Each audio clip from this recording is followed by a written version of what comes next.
एक प्रश्न आया है, पितृपक्ष में श्रीमद् भागवत किस भाव में सुनना चाहिए।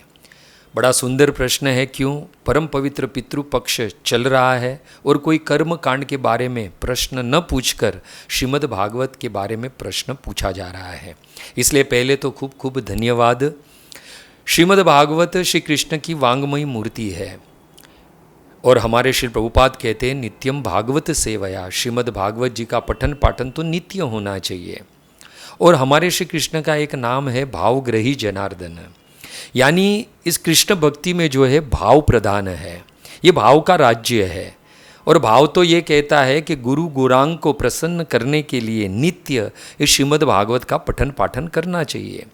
परंतु पितृपक्ष चल रहा है जिसमें श्रीमद् भागवत पठन पाठन करने का भाव क्या होना चाहिए?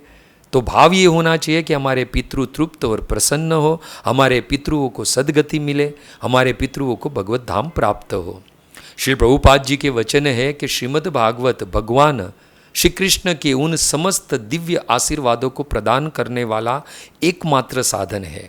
इसलिए हमारे पितृ की प्रसन्नता तृप्ति के लिए, उनकी सद्गति मिले, इसके लिए पितृपक्ष में श्रीमद् भागवत का श्रवण तथा पठन करना चाहिए।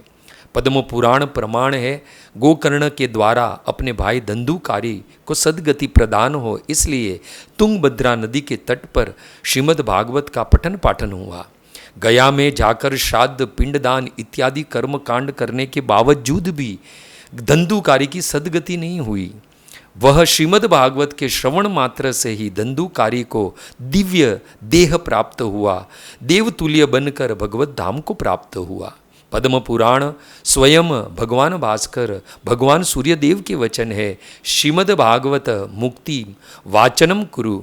श्रीमद् भागवत का श्रवण मात्र पितृओं को मुक्ति प्रदान करने वाला है। इसलिए पितृपक्ष में हमारे पितृ की सद्गति हो, इस भाव से जो है श्रीमद् भागवत का पठन पाठन करना चाहिए।